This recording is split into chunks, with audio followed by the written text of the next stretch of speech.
Personality tests have boomed over the past decade, and it's not just because we've become obsessed about learning who we are.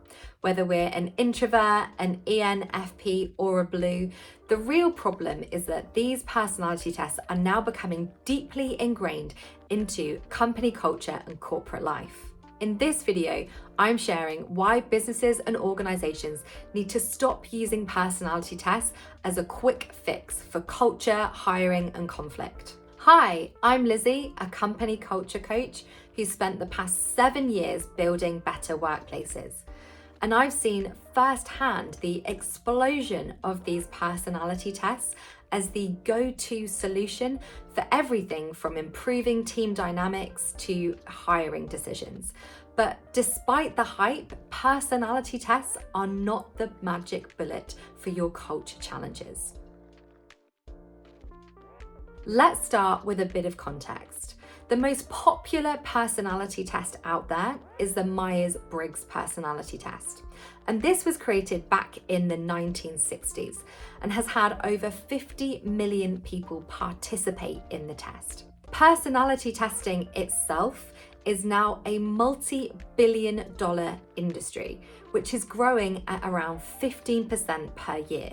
So I'm not being coy when I say that if there's been so many personality tests done and they're meant to be the fix to culture, why have we still got so many culture problems? As I'm recording this video, there are currently more than 2,000 personality tests out there. Many of them are copycat from the Myers-Briggs test because the original creators never patented their framework. From Fortune 500 companies to schools and even the military, personality tests have become mainstream, and they're becoming even more ingrained in our cultural processes thanks to the introduction of AI. But the real question is, what are they really doing for us?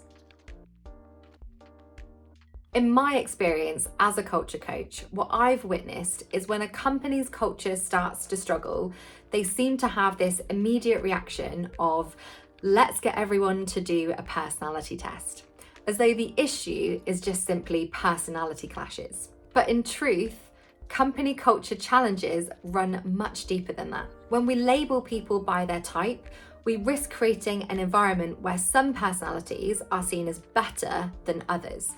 And what starts to happen is we box people in.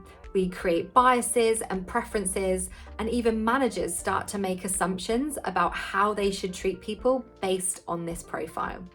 And instead of building connection, we actually start building walls. I've seen this firsthand where teams start connecting more with their profiles rather than their purpose. And what happens is the culture starts to fracture even more. Another common myth is that personality testing helps resolve workplace conflict. I've worked with organizations where directors were in conflict and they believed that the solution was personality testing. But I can hand on heart tell you that no 4-letter code or word is going to heal a toxic working relationship. It's like putting a plaster over a deep wound. Real conflict requires real conversation, honesty, empathy, courage. And while getting to know someone's preferences can help, it is not going to replace doing the work of communicating and building trust. And of course, there's the other part of it that personality tests often make things worse because they give people excuses. Things like, oh, I can't do that because I'm a type A, or, oh, she's just not detail orientated because she's a creative. What starts to happen is we rationalize poor behavior rather than addressing it. And if that isn't enough to put your personality test, there's the darker side. Research is showing that personality tests are deeply biased. Some have been found to discriminate against those with disabilities and mental health challenges. And this is because they're based on outdated norms. White, middle-class, able-bodied men. So when companies use these tests to make hiring decisions or promotional decisions, they're not just simplifying people, they are systemizing bias. Now, when I began my personal development journey, I was obsessed with personality tests. I did the Myers-Briggs, the DISC profile, Clarity 4D.